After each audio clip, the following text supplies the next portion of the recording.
Muy bien, muy buenos días, mis queridos hermanos. Una vez más tenemos la posibilidad de encontrarnos a través de este medio que tanto lo estamos sufriendo, y gracias a Dios se están viendo ya alguna posibilidad de que podamos ver nuestros rostros, de poder encontrarnos.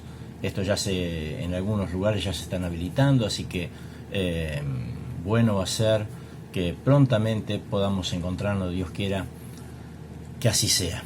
En esta mañana quiero compartir un pasaje en la palabra de Dios que se encuentra en Segunda Crónicas. Termina Primera Crónicas con la muerte de David, como todos sabemos, y comienza Segunda Crónicas viendo a Salomón pidiendo sabiduría. El primer capítulo 1, Salomón pide sabiduría a Dios para guiar a un pueblo numeroso. Si en el capítulo 2 hace los preparativos para construir el templo, un templo que David quiso hacer, su padre, pero no tuvo esa posibilidad ya que Dios no se lo permitió, y sí la tuvo su hijo, el rey Salomón, ¿sí? Y hace los preparativos, hace alianza con el rey de Tiro, hace un pacto con él y le pide hombres hábiles para manejar y para tratar el oro y distintas cosas, y también le pide madera del Líbano, le pide cedro, le pide ciprés, le pide sándalo, que son maderas que iban a ser usadas para hacer el templo, ¿sí? Y en el capítulo 3 al capítulo 7 vemos que la edificación y la dedicación de dicho templo, ¿sí?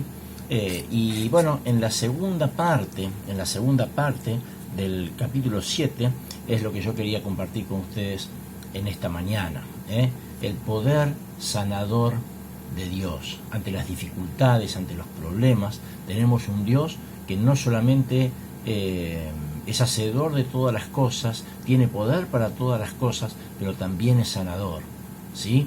Y en todos los sentidos de la palabra, siempre y cuando esté de acuerdo con su voluntad. El capítulo 7, versículo 11, dice así: terminó pues Salomón la casa de Jehová y la casa del rey, y todo lo que Salomón se propuso hacer en la casa de Jehová y en su propia casa fue prosperado. Y apareció Jehová a Salomón de noche y le dijo: yo he oído tu oración y he elegido para mí este lugar por casa de sacrificio. Si yo cerrare los cielos para que no haya lluvia, y si mandare a la langosta que consuma la tierra, o si enviare pestilencia a mi pueblo, si se humillare mi pueblo, sobre el cual mi nombre es invocado, y oraren y buscaren mi rostro, y se convirtieren de sus malos caminos, entonces yo oiré desde los cielos y perdonaré sus pecados y sanaré su tierra. Hasta aquí nomás por ahora en la lectura de la palabra de Dios. Bien, en primer lugar tenemos un Dios que nos oye. Podemos ver, como hemos leído, ¿sí? en el versículo 12, dice: apareció Jehová a Salomón de noche y le dijo: yo he oído. Había pasado mucho tiempo desde la oración de dedicación del templo. En el capítulo 6 se habían terminado otros proyectos también de construcción después del templo. Mirá lo que dice en 8.1: después de 20 años, durante los cuales Salomón había edificado la casa de Jehová y su propia casa. Después de 20 años, había pasado mucho tiempo desde la edificación de la construcción, del proyecto de construcción del templo, ¿sí? Y Dios le dice a Salomón que había escuchado su oración. Qué bueno es saber y tener esa plena confianza de sabernos y de saber que Dios, cuando vamos a su presencia con determinadas características que Él nos pide, nos exige para poder entrar con libertad en su presencia, saber que Él nos está oyendo y que va a contestar de acuerdo a nuestra necesidad y va a contestar de acuerdo a su propia y santa voluntad, ¿sí? En segundo lugar tenemos un Dios que contesta, dice ahí en el versículo 11 que hemos leído que todo lo que se propuso fue prosperado, tanto en cuanto a la casa de Dios y tanto en cuanto a su propia casa. Fue prosperado. No fue la capacidad de Salomón en hacer el templo lo que Dios prosperó. No prosperó esa capacidad que Salomón tenía, ¿sí? Lo que Dios prosperó y contestó y oyó fue precisamente no lo que impresionó a Dios, fue ese gran templo que Salomón pudo poner en práctica y construir, lo que debe haber sido maravilloso, ¿sí? No fue eso lo que impresionó a Dios, sino lo que impresionó a Dios realmente fue la actitud de su corazón. Cuando tenía la posibilidad Salomón de pedir lo que fuera, toda la gloria, que podía pedir lo que él quisiera, él pidió sabiduría. ¿Por qué? Porque fue inteligente, tuvo un corazón humilde en ese momento y pidió sabiduría, porque sabiendo que teniendo sabiduría todo el resto iba a venir por añadidura, en consecuencia de esa sabiduría que Dios le iba a otorgar. Pide sabiduría y ciencia, dice, para gobernar a un pueblo numeroso, ¿sí? En tercer lugar, hay una advertencia, ¿sí? Podemos ver en el versículo 13 y en el versículo 14, si yo cerrare los cielos, y da una suerte ahí de cuestiones que Dios puede llegar a hacer y decir, si yo cerrare los cielos para que ya no haya lluvias y mandare la langosta y que consuma la tierra, o si enviare pestilencias, son cuestiones y cosas que en la antigüedad pasaban. Hoy pasan de otra manera, en otras cuestiones, pero antes era habitual que esas cuestiones puedan llegar a pasar, ¿sí? Y eran realmente devastadoras, ¿sí? ¿Sí?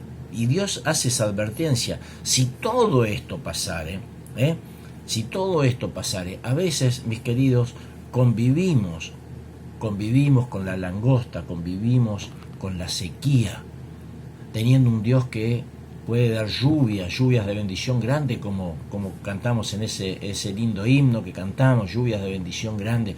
Dios las puede otorgar, y a veces nosotros, teniendo esa posibilidad, vivimos en la sequía. Que a veces contradictorios somos, teniendo la posibilidad de tener un Dios a nuestro favor, un Dios tan grande, un Dios que se jugó por nosotros, un Dios que nos sostiene, que nos anima, que nos estimula, que nos sostiene, que nos da todo lo que necesitamos. Él no nos va a hacer faltar nada, que Él conoce y sabe hasta cuando se nos cae un cabello de nuestra cabeza, teniendo a disposición cada uno de nosotros ese Dios que es vivo, que es verdad, que es verdadero, que es real, que escucha, que contesta. Muchas veces lo dejamos de lado y usamos nuestra propia sabiduría, entre comillas, nuestras propias fuerzas, y hacemos todo lo que Dios no quiere que hagamos.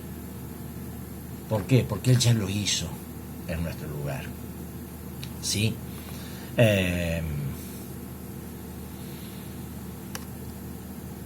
A veces somos orgullosos en nuestras acciones, a veces la maldad está dentro nuestro, en medio nuestro, inclusive en la iglesia, en forma de orgullo, de vanagloria, de celos, todas cuestiones que nos suelen pasar dentro de la obra. ¿Esto es bueno? No, verdaderamente no es bueno. ¿Pasa? Sí pasa. Muchas veces somos orgullosos y celosos de lo que hacemos y quizás no compartimos o no hacemos participar a otros para poder bendecirlos y para que ellos también nos bendigan. A veces somos orgullosos de la vida que llevan otros y no se dan cuenta que pasan por problemas de distinta índole, relacionales, familiares, y a veces tienen vergüenza, o a veces tenemos vergüenza de pedir ayuda, no nos animamos a pedir ayuda. El orgullo nos ata, nos detiene, nos quita posibilidades de recibir bendición. El Señor bien clarito dijo en Mateo capítulo 11, versículo 18, dice: venid a mí todos los que están trabajados y cargados, todos aquellos que tienen cargas, problemas, están agobiados, yo los voy a hacer descansar. Vengan a mí, pero vengan. Si no vienen, no los puedo hacer descansar, no puedo darles lo que tengo, no puedo abrazarlos, no puedo cuidarlos, no puedo acampar al lado de ustedes si no vienen. Venid a mí, venid a mí. Dice: aprended de mí que soy manso y humilde de corazón y hallaréis que dice, descanso para vuestras almas. A veces pareciera que no queremos descansar, que queremos pelear, que queremos dar batalla, presentar batallas por nuestras propias fuerzas. ¿Contra quién? ¿Contra quién luchamos? ¿Contra nuestro hermano? ¿Contra quién luchamos? ¿Contra quién discutimos? ¿Contra quién confrontamos? No. Confrontamos contra el enemigo de nuestras almas, contra el diablo, ¿sí? Como aquel que anda como león rugiente buscando a quien devorar, dice la palabra.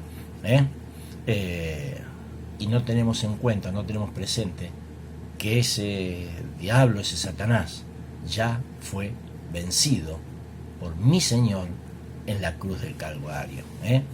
No peleamos contra Dios, pero muchas veces sí peleamos contra su voluntad, que es agradable y que es perfecta, y sabemos cuál es su voluntad para nuestra vida. Tenemos los medios a través de la palabra para encontrar su voluntad en nuestra vida, y nosotros a veces somos no reflexivos en esto, y muchas veces estamos en contra de escuchar o de aceptar ciertas cosas, y hacemos nuestra propia voluntad y peleamos y vamos contra la corriente muchas veces, y eso no nos ayuda primero a nosotros, no ayuda al cuerpo de Cristo, que es la iglesia. Yo sin darme cuenta estuve enojado con Dios, yo sin darme cuenta estuve enojado por distintas circunstancias que me han pasado. Yo acepté al Señor, sí. Oro, sí. Leo también. Le conozco, sí. Le sirvo también. Pero la vida cristiana no es solo eso. No es solo eso. Dios quiere vidas santas, Dios quiere vidas limpias para poder estar en libertad. Y volviendo a lo que decía, a veces no entendemos porque cuando Dios nos hace pasar por distintas cuestiones, por distintos problemas, nosotros no entendemos por qué. Y esas veces, esas cosas nos pasan, nos suelen pasar. Miren, yo les voy a contar algo que nunca lo conté en público, Pasó hace ya 40 años de esto. Yo llegué a tener, por hablar del Señor, llegué a tener, con mis 19 años, un revólver en mi cabeza, una pistola en mi cabeza cargada. Y alguien que me decía: ¿quién es el dueño de tu vida ahora? ¿Es Dios o soy yo? Y yo, con mis 19 años, sí, vuelvo a repetirlo, les dije: vos con mi vida podés hacer lo que vos quieras, pero vas a tener que dar cuenta ante Dios. Y no renegué de mi fe, en un tiempo muy difícil para la Argentina. Estaba en el servicio militar.